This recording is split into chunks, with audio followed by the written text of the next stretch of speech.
Agents of Truth. This is Agent M, also known as Pastor Mallory, the children's pastor at Northgate Wesleyan Church. Since this is our last day in November, I am going to finish off with one of our Missionary Agents of Truth videos. Just to recap, I have said that December is going to look different. On Mondays, I'm going to do a challenge that you agents challenge me to do. And on Wednesdays, I, Agent M, am going to challenge you to something, okay? So this Wednesday will be our very first Agent M challenge. With that information out of the way, let's talk about the missionary of the day, and that is going to be me, Agent M. I mentioned in a video some time ago recently that I was actually a missionary myself to Russia. Now, it was a very short mission. It was only for 2 weeks. However, God really showed me some things that I had no idea were true. You see, as I said, I gave my heart to the Lord when I was 17. And then my heart was on fire for the Lord. So I decided that I wanted to go on a missions trip to Russia. It had been presented to our church, and there was one other person from our church who was telling people about it and that he was gonna go. And I didn't think twice about it. I was like, okay, what do you gotta do? How do you go? Like, I'm only 17. I'm not even 18 yet. I'm not even a legal adult, so I'm gonna have to get like parents' signatures and all kinds of stuff. And so I talked to my mom, and then I talked to my dad, and they were both like, what? Russia? I mean, Mallory, you could start somewhere else, like, you know, somewhere nearby. Why do you have to go to Russia? I was like, it's just where I need to go. And so I didn't have any money to go. My church was small. We lived in a small community, so I just started writing letters to family members I hadn't even seen for a long time, just letting them know what I was doing. I did fundraisers. I worked. I earned money. I saved every penny that I could so that I could go. And it was just 2 of us from our church that went, and we just met up with all these other people that none of us knew. And we flew over into Moscow, which when I was there, nobody called it Moscow. They just said Moscow. So it was kind of a little culture shock for me, because it was like, I was expecting people to correct me and say, it's Moscow! And maybe some of them do. I mean, but nobody I met said that. They just said Moscow. So that's a little something to know. So we got there, and we visited the Bible college in Vladimir. And if you are Russian and just happen to randomly watch this, I apologize for everything that I say that is probably not pronounced the right way. And it was over 15 years ago, so I can't actually remember exactly the name. So please forgive me. Okay, just that's my disclaimer. I should have looked it up, but I didn't. So I'm just going by memory, which is terrible. Anyways, we went to Vladimir, and while we were there, it was really a culture shock for me, because I'm a very bubbly, optimistic person, and I'm also very American, they would say, because we're like louder and we like enjoy, you know, just being boisterous. But walking on the streets of Vladimir was different than Moscow. In fact, some Russians were telling me that if you've only been to Moscow, you haven't been to Russia, because it's too westernized. It's too much like, you know, United States. Like you can't compare Russia to that. So, but when you're walking in the streets of Vladimir, their people are just stoic. And stoic means they have no expression on their face. This is the expression. And everybody has that. Like, as you're walking there, they just stoic faces. It doesn't mean they're not happy. It doesn't mean that they're completely sad. It doesn't mean that, you know, I mean, you don't know what that means. You can't just assume that they're, you know, all sad people, like, or angry. But that's just their mannerisms. But I wasn't used to that, because I'm used to people smiling at you when you smile, when you say hello, they say hello. You kind of just need to sit back and observe and respect the culture, and make sure that you are that you're not you're not making judgments quickly because it's something you don't know. And I was only 17, so I was all about like, this is interesting. At the Bible college, it was totally different though, because these were like young adults, and they were just like any other young adult that I had ever met. Like they were just like kids who enjoyed each other, laughed, liked to be silly, were kind, and just kind of like everybody I knew. So I felt a lot more comfortable when we were at the Bible college. And they kind of debriefed to us what was going to happen. They told us that we were going to go into a small village called Stary Devor. I know I said that wrong, but that's how I remember it. And they were going to do a vacation Bible school in that town, and we were going to kind of be the people that drew the kids in, because they would get to hear about something from America. So, and even though some of these kids can speak some English, the majority of them couldn't speak it fluently with us, so we would have to have an interpreter in every class that we were in. But that's not all. They told us that we were gonna go into Stary Devor and live with host families. And we may end up by ourselves in a home with people that we don't know, and we're not going to have an interpreter. So we're gonna enter into someone's home that's gonna let us live with them, and they won't be able to speak English.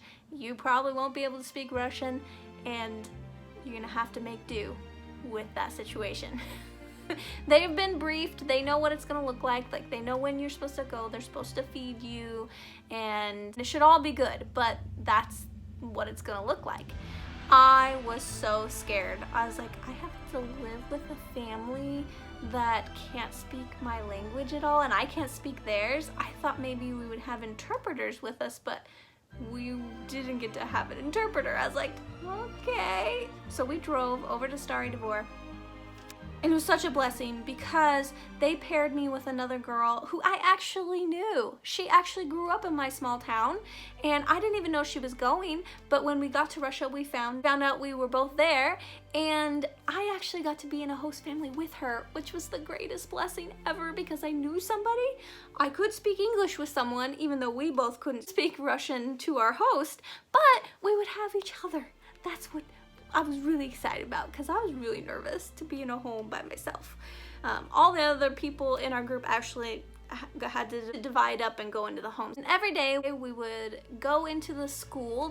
I think it was like a junior high through high school, maybe a K through 12, but it was for older kids. I didn't see any little kids. And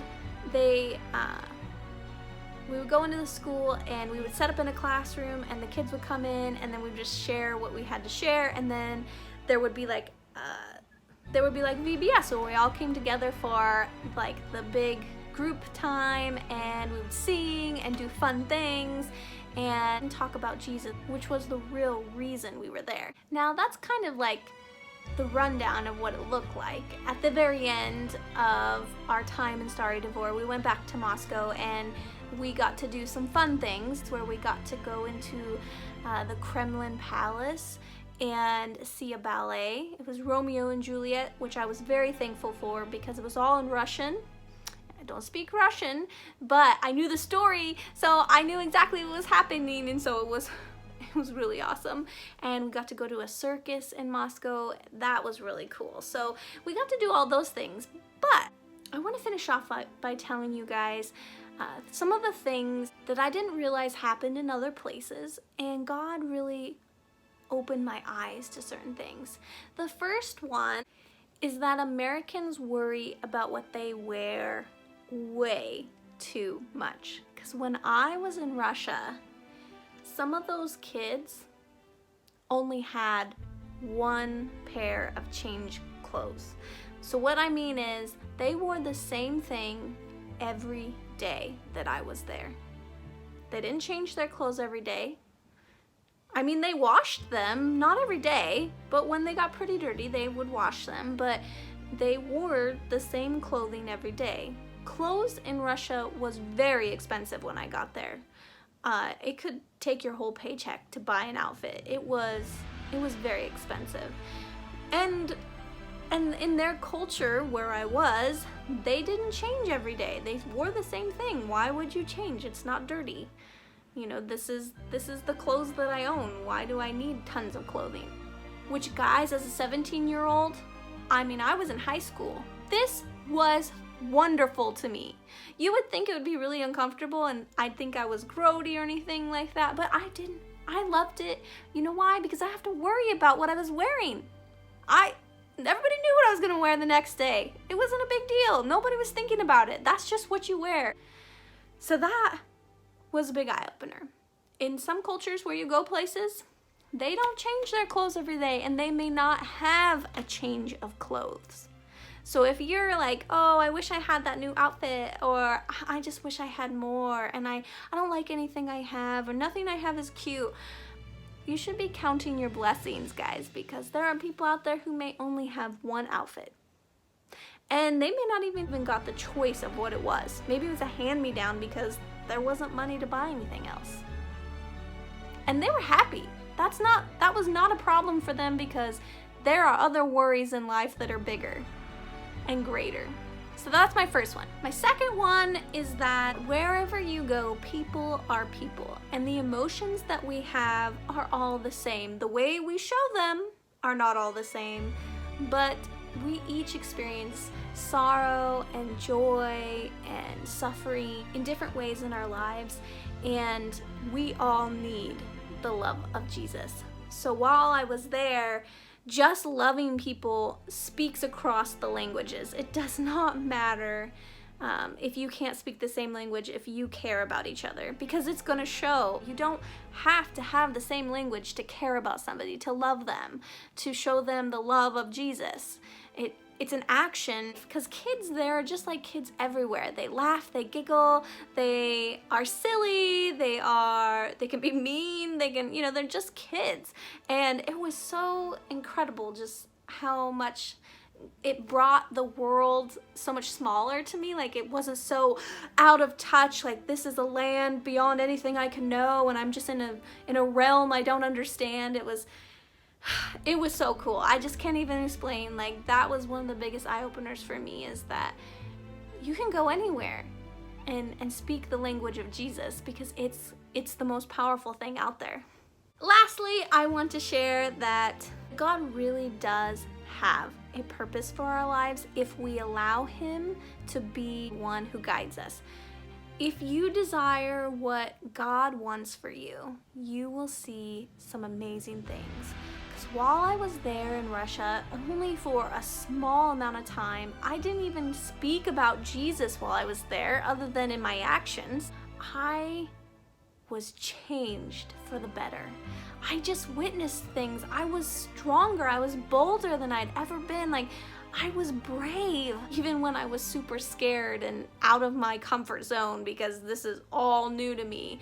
And our last night with our host family, we finally got an interpreter to come in. We didn't even really know their names. They left food on the table and were gone by the time we came in and ate.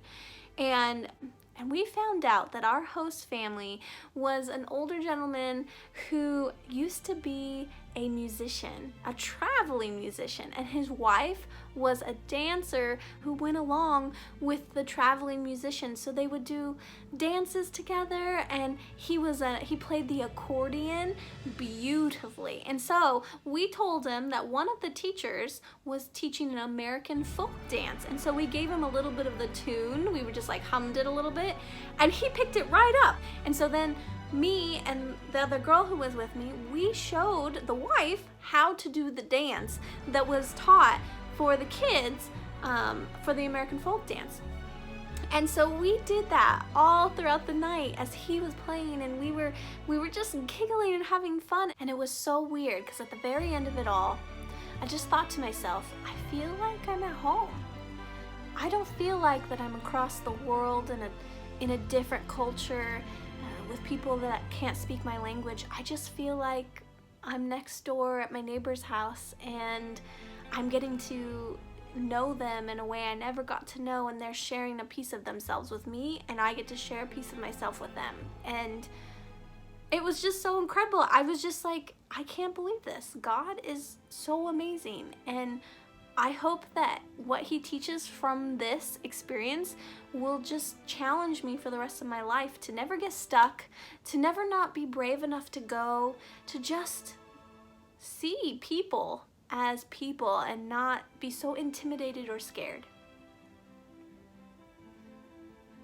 And that's what missions are about, guys. It's about being selfless. It's about saying, hey, you are worth it. I want you to know what I know, which I just learned it. And I just want you to know how awesome Jesus is. And as soon as I found out how awesome he was, I wanted to share it. And I shared it with people across the world. And it wasn't the way that I thought it was going to. It was in a totally different way. God just moves in your actions when you're willing.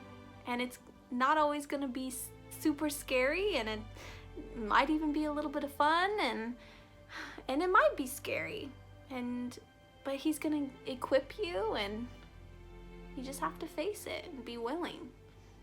I mean, I'm thankful, so thankful. So that is my missionary Agent of Truth story for you guys. I found a lot of truth along that trip. And that will be our last missionary story. I hope you guys have enjoyed this, and I can't wait to challenge you guys on Wednesday. So I hope you stay tuned. And this is Agent M saying over and out.